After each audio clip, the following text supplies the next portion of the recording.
Hello friends, मैं हूं प्रभात पोद्दार। और जैसा कि आपने थंबनेल देख लिया होगा तो आपको समझ में आ गया होगा कि ये इट्स एक ऐसे टॉपिक के बारे में वीडियो है जिसके बारे में बहुत लोग इंटरेस्टेड होते हैं। बहुत लोगों को जानने की इच्छा होती है शेयर बाज़ार एक्चुअली क्या है। एक्चुअली असलियत तो ये कि लोग नहीं जानना चाहते हैं शेयर बाज़ार क्या है, बस वो पैसा कमाना चाहते हैं उसमें से। और उनमें से एक व्यक्ति मैं भी रहा हूँ। तो उसकी स्थिति क्या हुई वो तो आपको भी दिख रहा है कि भाई बहुत सारा पैसा उसमें डूब गया।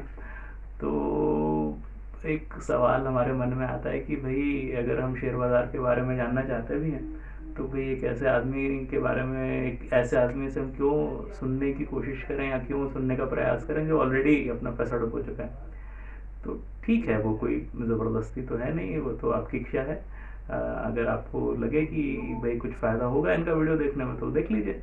और भाई मुल्क आज़ाद है, आप इंटरनेट फ्री है, तो आप बंद कर सकते हैं जब चाहे तब। बट हाँ, मतलब मुझे ऐसा लगता है कि शायद मैंने बहुत पैसा नहीं कमाया बाज़ार से, लेकिन कुछ अनुभव तो हुए। और ऐसा लगता है ये अनुभव कुछ ऐसे हैं शायद जो शायद किसी और के काम आ जाए। मतलब वो शायद मेरी तरह बैंकअप ना हो आदमी। तो क्योंकि मैंने वो देखा है तो चाहता हूँ कि लोग उस पेन से ना गुजरें जिससे मैं गुजरा हूँ। अच्छा, अच्छा, दूसरी चीज़ क्या होती है कि मैं शेयर बाज़ार को अभी भी बुरा नहीं बोलता। भले ही मैंने उसमें पैसा लॉस किया है, लेकिन अभी भी मुझे लगता है कि शेयर बाज़ार एक अच्छी जगह है जहाँ पे अगर चीज़ें ढंग से की जाएँ तो शायद हम कुछ बेहतर कर सकते हैं जीवन में। इंडियंस की ना एक्सपेक्टेशन बहुत कम होती है। उन लोगों को ये लगता है कि हाँ भाई एक जॉब हो जाए और इतना हमें 7-8% का एफडी पर रिटर्न मिल जाए, अगर एफडी बचाने लायक पैसा हो आपके पास तो दे आर कंटेंट। और ठीक है, उसमें कोई गलत चीज़ नहीं है। लेकिन कुछ लोग एम्बिशियस भी होते हैं थोड़ा ज़्यादा, मेरे जैसे लोग होते हैं जो मतलब जीवन में ना उनको बहुत चाहिए। मतलब उनको सब चाहिए, वो कहीं पे भी कॉम्प्रोमाइज़ करने को तैयार नहीं। मतलब देख लीजिए लुट पिट के बैठे हैं लेकिन शेयर बाज़ार नहीं छूटता। तो ठीक है, अगर दोनों में से आप कहीं हैं तो आप कुछ शायद कुछ मिल जाए इस वीडियो में। तो ना इस वीडियो सीरीज में हम जानने की कोशिश करेंगे कि ये शेयर बाज़ार के बेसिक्स क्या होता है। मतलब बेसिक चीज़ें जो है ना नॉर्मली हमें नहीं पता है, कई बार पता भी होती हैं और कई लोग को नहीं पता होती हैं और उनको मतलब थोड़ी सी कई बार हिचक होती है पूछने में कि यार सब लोग तो जानते होंगे, शायद मैं नहीं जानता। तो ठीक है, मैं एक्चुअली अब आजकल प्रोफेशन से आजकल मैं टीचर हूँ। तो मैं ऐसा मान के चलूँगा कि आपको शायद बैकग्राउंड नहीं है, क्योंकि मैं पढ़ाता भी ऐसे ही हूँ। पहले मैं स्टेट बैंक ऑफ इंडिया में डेप्यूटी मैनेजर था। तो फिर मैंने जॉब छोड़ दिया और फिर मैंने सोचा कि ठीक है, मैं बहुत इंटेलिजेंट आदमी हूँ और शेयर बाज़ार में तो मैं बैठे बिठाए बढ़िया हज़ारों लाखों रुपए महीने के कमा सकता हूँ, तो मतलब मेरे को फिर ये जॉब करने की क्या ज़रूरत है। तो खैर वो तो मेरी कहानी का एक बहुत छोटा सा हिस्सा है। बट कहीं ना कहीं लोगों के मन में ये धारणा होती है कि शेयर बाज़ार, या तो लोग इतना डरते हैं कि यार नहीं जाएंगे, पता नहीं क्या है वहाँ पे, मतलब शेर है, चीते हैं, मतलब आग लगी हुई है, या तो वो बिल्कुल घुसते ही नहीं है। या फिर वो बिल्कुल ऐसा मान के चलते हैं ना ये शेयर बाज़ार है क्या है, वो तो अपन जाएंगे और निपटा देंगे सबको, क्या है मतलब लोग नहीं कमा पाए तो अपन तो स्पेशल है लेकिन अपन तो कमा ही लेंगे। तो ठीक है, दोनों ही सोच गलत है। इतनी आसान जगह भी नहीं है और ऐसा भी नहीं है, मायाजाल भी नहीं है कि आप समझ नहीं सकते। मतलब लेकिन हाँ, एक चीज़ शेयर बाज़ार ज़रूर आपसे मांगता है। वो मांगता है आपका पेशेंस। और वो मांगता है कि भाई आपको थोड़ी मतलब जद्दोजहद करने की थोड़ा होना चाहिए। मतलब लगे रहना पड़ेगा आपको। यानी आपको शायद ना कोई मिलेगा नहीं इंडिया में जो जो बहुत पैसा कमाया हुआ हो शेयर बाज़ार का बड़ा आदमी, और वो आप उससे बोलो कि हाँ भाई कभी पैसा आपने डुबोया नहीं होगा ना, तो वो ऐसा नहीं हो सकता। मतलब वो डुबोया तो होगा साहब उसने। और ऐसा नहीं होगा कि जिस आदमी ने पैसा पूरा डुबाया उसने कभी कमाया नहीं होगा। तो हो सकता है कभी कभार उसने कमाया भी हो लेकिन अपने गलतियों से, जैसी गलतियां मैंने की, उसने वापस पैसा डुबो दिया होगा। तो ठीक है, मतलब ऑल राइट। हमें ना सबसे ज़्यादा जो शेयर बाज़ार में ज़रूरत होती है ना वो होती है एक ठंडे दिमाग की। और वो ठंडा दिमाग हमारे पास अक्सर होता नहीं है। हम लोग ना बहुत एक्साइटमेंट ढूंढने को जाते हैं शेयर बाज़ार में, हमको लगता है बहुत ही एक्साइटिंग जगह है। वो बहुत एक्साइटिंग जगह है, लेकिन अगर आप शेयर बाज़ार में पैसा कमाना चाहते हैं तो जितना इमोशन से दूर रहेंगे आप शायद उतना ज़्यादा पैसा कमा पाएंगे। ठीक है, अब हम आते हैं कि भाई वीडियोस तो बहुत हैं शेयर बाज़ार के, यूट्यूब भरा हुआ होगा हमसे और बहुत सारे अच्छे वीडियोस भी हैं। लेकिन देखिए मेरा ऐसा मानना है कि एक जो सक्सेसफुल आदमी है वो अपनी जो चीज़ें उसने सीखी हैं वो आपसे शेयर क्यों करेगा, है ना। वो शायद थोड़ी बहुत शेयर कर देगा, मतलब जितना उसको ज़रूरी है उसकी फॉलोअरशिप बढ़ाने के लिए। देखिए ये वीडियो मैं भी इसीलिए बना रहा हूँ कि मैं चाहता हूँ मेरे फॉलोअर्स बढ़े, मतलब उसमें झूठ कुछ है नहीं। लेकिन हाँ, मैं आपको सिर्फ इतना विश्वास दिला सकता हूँ कि मैं आपको जितना मुझे आता है ना उतना मैं ईमानदारी से बता दूंगा, जो नहीं आता ना उसके लिए मैं माफ़ी भी मांग लूँगा।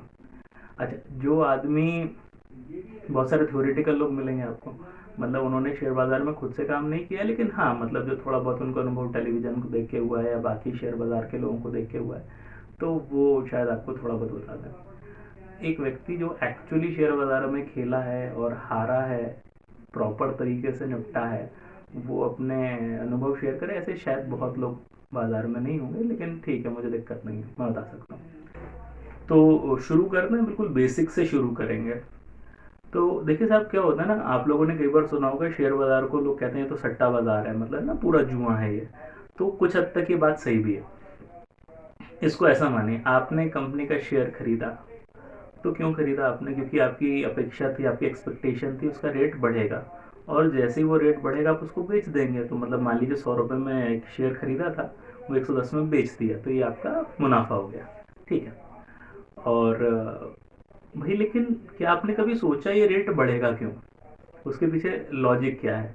और अगर आपने नहीं सोचा कि वो क्यों बढ़ेगा, तो वही सट्टा है।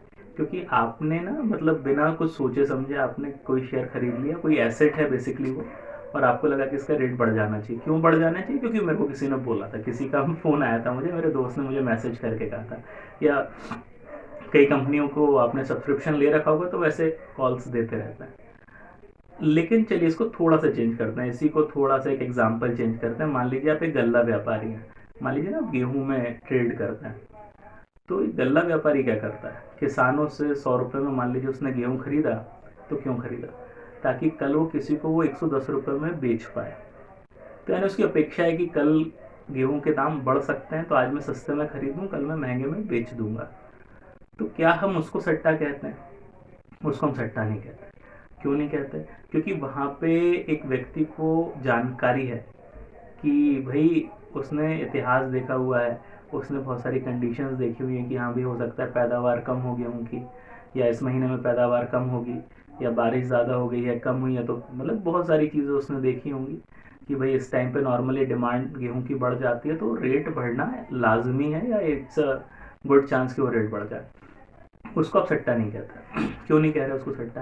क्योंकि देखिए जब आप एक जानकारी के साथ काम करते हैं तो वो अचानक से सट्टा नहीं होता, वो बिजनेस बन जाता है।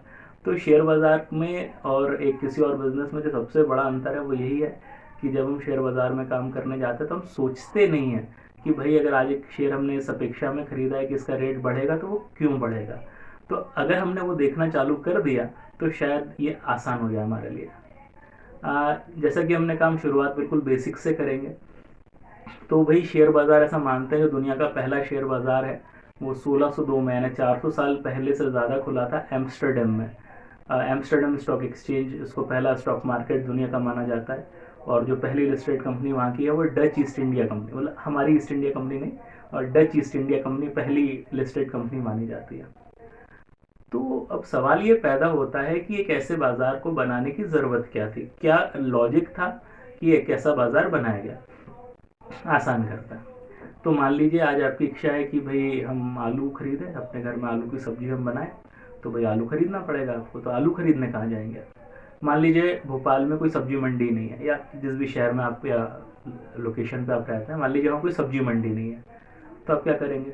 तो आप ढूंढेंगे यार आलू उगा कौन रहा है उस तक पहुँच जाए। तो वहाँ तक आप पहुँचे तो किसी खेत में जाइएगा, और वहाँ के आदमी से कहेंगे भैया आपने आलू उगाया, आप बेचेंगे क्या? आप उसकी इच्छा होगी तो बेच देगा, उसकी नहीं होगी तो नहीं बेचेगा, तो आप दूसरे खेत पे जाइएगा। तो कितना डिफिकल्ट है आलू खरीदना। अच्छा, इसी के तरीके से अब हम वो आलू उगाने वाले की बात सोचते हैं। तो एक आदमी है, आप हैं, आपने आलू उगाए हैं, आपका खेत है, अब 100 किलो 500 किलो आलू उगा लिया आपने। हाँ, वो आलू आप बेचने कहाँ जाओगे, क्योंकि कोई बाजार तो है नहीं। तो प्रोबेबली आपको एक ठेला लेना पड़ेगा, ठेले पे आलू ले लो चिल्ला के पूरे क्षेत्रों में घूमना पड़ेगा। तो क्यों ना एक बाजार बना दिया जाए, एक ऐसी जगह बना दी जाए जहां आलू खरीदने वाले और आलू बेचने वाले दोनों आए, बहुत सारे आए।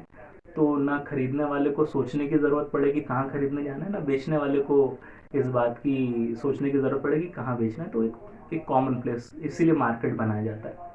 तो किसी भी चीज़ का मार्केट हो सकता है, आलू का सब्जी मंडी का मार्केट है, या आपका ये गेहूँ चावल का अनाज मंडी है, गोल्ड का मार्केट यानी कमोडिटी मार्केट हो सकता है, करेंसी का मार्केट हो सकता है, और स्टॉक मार्केट भी हो सकता है।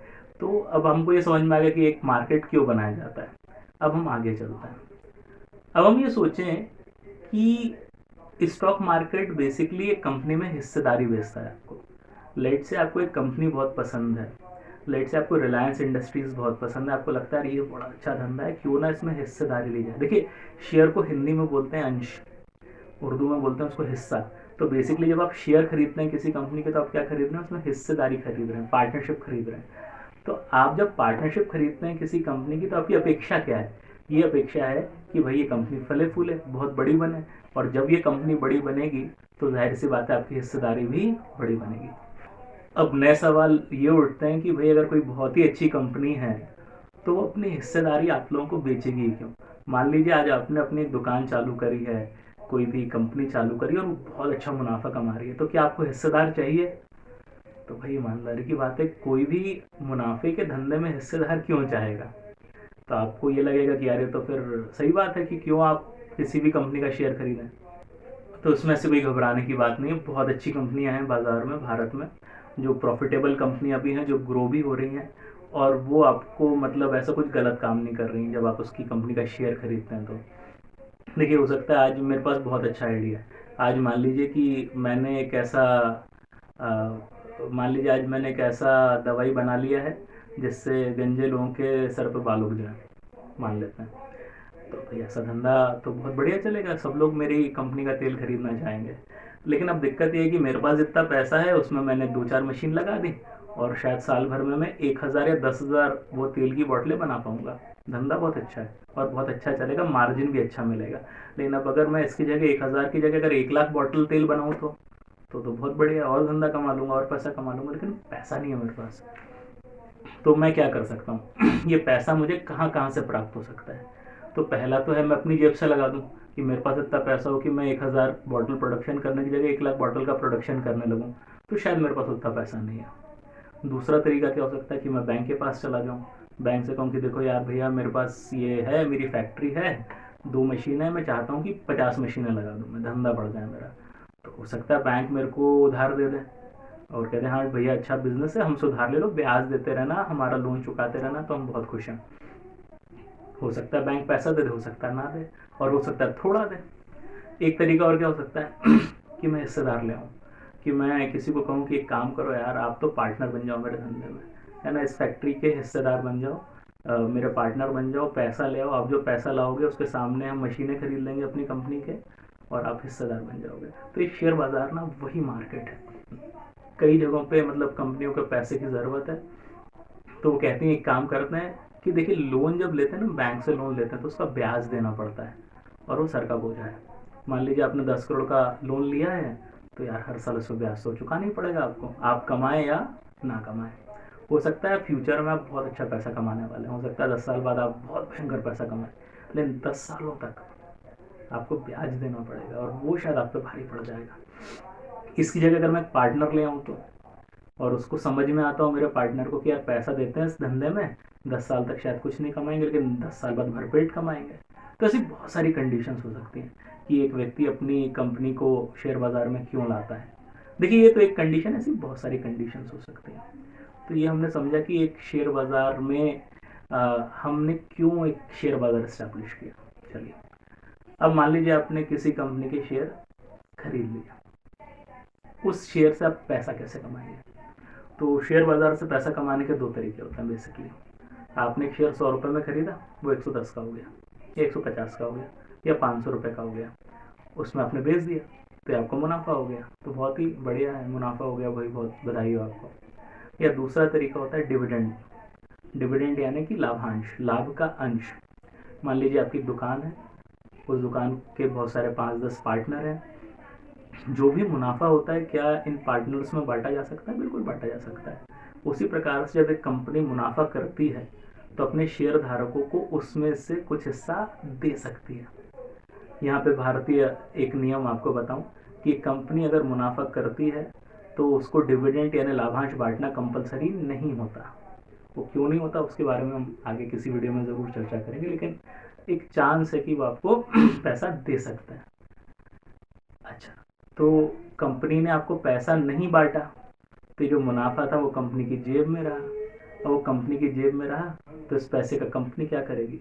तो हो सकता है वो और मशीनें लगाना चाहती है, शायद इसलिए नहीं बढ़ा। खैर, हम किसी आगे के वीडियो में इस पर काफ़ी गहराई में चर्चा करेंगे। तो जैसा हमको समझ में आया कि हमको एक ऐसी कंपनी का शेयर खरीदना चाहिए जिसका रेट आने वाले वक्त में बढ़ना चाहिए, हमको ऐसा लगता है, और प्लस या तो कम से कम वो कोई डिविडेंड तो दे दे। दोनों ही कंडीशन कब फुलफिल होंगी? जब कोई कंपनी मुनाफे वाली होगी, या फिर आज नहीं है तो कल हमको लगता है मुनाफे वाली हो जाए, तो ऐसी कंपनी में हमको शेयर खरीदना है। अच्छा, अब आप कहेंगे भाई ऐसी कंपनी ढूंढे कैसे? तो वो एनालिसिस है, हम उस पर भी आएंगे। दुनिया के जो एक बहुत ही माने हुए एक बहुत ही बड़े ट्रेडर हैं, बहुत ही बड़े ट्रेडर कहना गलत है, इन्वेस्टर हैं, वो है वॉरेन बफे। मतलब भगवान माने जाते हैं शेयर बाजार में वो। उनके लेवल का अगर भारत में कोई व्यक्ति ढूंढे तो राकेश झुनझुनवाला साहब माने जाते हैं, भारत के वॉरेन बफे कहते हैं कई बार उनको। तो वॉरेन बफे ने बहुत पैसा कमाया, मतलब लपक के पैसा कमाया शेयर बाजार से। तो भाई उनसे कई लोग पूछते हैं कि भैया आप किस कंपनी में पैसा लगाते हो, सोचते कैसे हो? तो वॉरेन बफे ने बताया कि एक काम करिए, आप किसी भी सुपर मार्केट में जाइए, है ना, बड़े से सुपर मार्केट में जाइए और वहाँ घूमिए, और अलग अलग प्रोडक्ट्स होंगे वहाँ। तो आप देखिए ऐसा कौन सा प्रोडक्ट है, ऐसा कौन सा शेल्फ है जो आने वाले 10 सालों तक कोई हटाने नहीं सकता, कोई हटा नहीं सकता। यानी एक ऐसा प्रोडक्ट जो आने वाले 10 15 20 साल तक रहेगा बाजार में, कोई उसको हटा नहीं सकता। ये आपका स्टार्टिंग पॉइंट है। ये आपका प्रोडक्ट ऐसा है जो बाजार में रहेगा, मुनाफा बढ़ा सकता है, तो क्यों ना इसमें इन्वेस्ट किया जाए। ये बहुत ही एक कैजुअल बात है, लेकिन ये हमको सोचना पड़ेगा कि हमें एक ऐसे धंधे में पैसा लगाना है जो आने वाले वक्त में रहे बाजार में। ऐसा ना हो कि भाई आज आया कल चला गया, तो ऐसी कंपनी में हमको पैसा नहीं लगाना। हमको ऐसी कंपनी में पैसा लगाना है जो सस्टेनेबल हो, जो कंपनी आज नहीं 10 साल 20 साल 50 साल चले, 500 साल चले। ऐसी कंपनी, टाटा जैसी कंपनी में पैसा लगाना है, एसबीआई में पैसा लगाना है। साहब इतिहास देखिए आप टाटा का, तो आपको एसबीआई का इतिहास देखिए, 100 साल से पुराना इतिहास मिलेगा, और ये कंपनियां चल रही हैं इतने सालों से और मुनाफा कमा रही हैं। आसान नहीं होता हर बार ऐसा ढूंढना, लेकिन ये आसान होता तो हर कोई पैसा कमा लेता। शेयरों का एनालिसिस कैसे करें? तो दो तरीके माने जाते हैं शेयर के एनालिसिस करने के। एक को कहते हैं फंडामेंटल एनालिसिस और एक को कहते हैं टेक्निकल एनालिसिस। देखिए, फंडामेंटल जैसे नाम से समझ में आता है कि कंपनी कितनी अच्छी है। देखिए, इसको ऐसा मानते हैं, फंडामेंटल एनालिसिस कैसे करेंगे कि पहले तो आप देखिए कि जिस देश में आप कंपनी खरीद रहे हैं वो देश कैसा ग्रो कर रहा है। जैसे भारत है, तो भारत की इसी कंपनी को खरीदना है आपको, तो आप ये देखेंगे कि भाई भारत का जीडीपी ग्रोथ क्या है, भारत की ग्रोथ आने वाले वक्त में आपको कैसी लग रही है। तो अगर अच्छी लग रही है तो बहुत अच्छी बात है। उसके बाद आप जाएंगे इंडस्ट्री में। इंडस्ट्री यानी मान लेते हैं ऑटो इंडस्ट्री, है ना, ऑटोमोबाइल इंडस्ट्री। अब आप देखेंगे कि ये इंडस्ट्री कैसी ग्रो करने वाली है, कि ऑटोमोबाइल बढ़ेंगे कि नहीं भारत में। जैसे आज हमको ऐसा लगता है कि ई व्हीकल्स, है ना, इलेक्ट्रिक व्हीकल्स, हमको लगता है आने वाले वक्त में एक ऐसी इंडस्ट्री जो बढ़ने वाली है। तो क्या इस इंडस्ट्री में पैसा लगाना चाहेंगे? डेफिनेटली लगाना चाहेंगे। उसके बाद आते हैं हम कंपनी पे। कंपनी में हम आके देखते हैं भाई ये कंपनी इस धंधे में कैसा करेगी, क्या इसके पास इतना टेक्निकल रिसोर्स है, क्या इसका मैनेजमेंट अच्छा है, क्या इसके पास मतलब व्यवस्थाएं हैं, पैसा है आगे बढ़ने की, क्या ये सही जगहों पर इसने अपनी दुकानें खोली हैं। बहुत सारी चीज़ें आती हैं इसमें, हम ये सब धीरे धीरे डिस्कस करेंगे। तो ये सर मोर और लेस होता है टेक्निकल फंडामेंटल एनालिसिस। ये हो गया, हर कंपनी का अलग रहता है। इसकी जगह एक दूसरा तरीका होता है, वो होता है टेक्निकल एनालिसिस। टेक्निकल एनालिसिस यानी जो चार्ट होता है ना, आपने देखा होगा कभी आप गलती से CNBC TV 18 या आवाज़ समाचार वगैरह खोल लें, जी बिजनेस खोल लें, तो आपको दिखता होगा ना ऐसे मूवमेंट आ रहा है, पैसा ऊपर जा रहा है, नीचे जा रहा है, वॉल्यूम वगैरह। तो ये इसका मूवमेंट देखना, केवल प्राइस मूवमेंट देखना कि यार ये शेयर पहले इतने तक गया था, अभी इतने पे है, अभी कल कितना जा सकता है। ये इससे कोई फर्क नहीं पड़ रहा कि कौन सी कंपनी है, कौन से धंधे में है, क्या करती है, धंधा कर भी रही है कि नहीं कर रही। ये केवल चार्ट मूवमेंट या प्राइस मूवमेंट के ऊपर जब हम चीज़ें निकालते हैं उसको हम टेक्निकल एनालिसिस कहते हैं। और ब्यूटी यह है साहब कि एक बार टेक्निकल एनालिसिस पढ़ लिया तो वो किसी भी चीज़ में लगा सकते हो आप, यानी कि शेयर बाजार में नहीं, किसी भी शेयर की कंपनी में लगा लो, किसी भी गोल्ड सिल्वर मेटल में लगा लो, करेंसी में लगा लो, आप गेहूँ चावल चने में लगा लो, आप किसी में भी लगा सकते हैं। अगेन सुन के बड़ा इजी लग रहा होगा, इतना इजी होता नहीं है, लेकिन ठीक है, मतलब हम कर सकते हैं उसको। मतलब तो एक हो गया सा फंडामेंटल एनालिसिस, एक हो गया टेक्निकल एनालिसिस, और तीसरी चीज़ जो सबसे इम्पोर्टेंट होती है वो होती है साइकोलॉजी, मानसिकता। तो मन पे काबू नहीं रहता जब हम शेयर बाज़ार में काम करते हैं। तो अगर हम मतलब पढ़ लें, चीज़ों को ढंग से पढ़ लें और थोड़ा मन को शांत रखें, तो शायद शेयर बाज़ार में हम पैसा कमा सकते हैं। तो ये एक इंट्रोडक्टरी वीडियो था हमारा। अगर आपको वीडियो अच्छा लगा हो तो इसको शेयर करिएगा, चैनल सब्सक्राइब करिए, और आने वाले वीडियो में हम धीरे धीरे जो जो चीज़ें मैंने सीखी हैं उसको हम देखेंगे, और देखेंगे कि कैसे हम अलग अलग प्रकार के एनालिसिस कर सकते हैं। तो मैं ऐसा बिल्कुल आपसे नहीं कहूँगा कि मुझे सब आता है, मेरे को जितना मुझे आता है मैं आपको डेफिनेटली बताऊँगा, और मैं नई चीज़ें खुद भी सीखता रहता हूँ। तो पीछे आप बुक शेल्फ देख ही रहे होंगे। तो उम्मीद करता हूँ कि यहाँ जो वक्त आप लगाएंगे उससे कुछ सीखेंगे ज़रूर। तो मिलेंगे अगले वीडियो में, तब तक के लिए जय हिंद।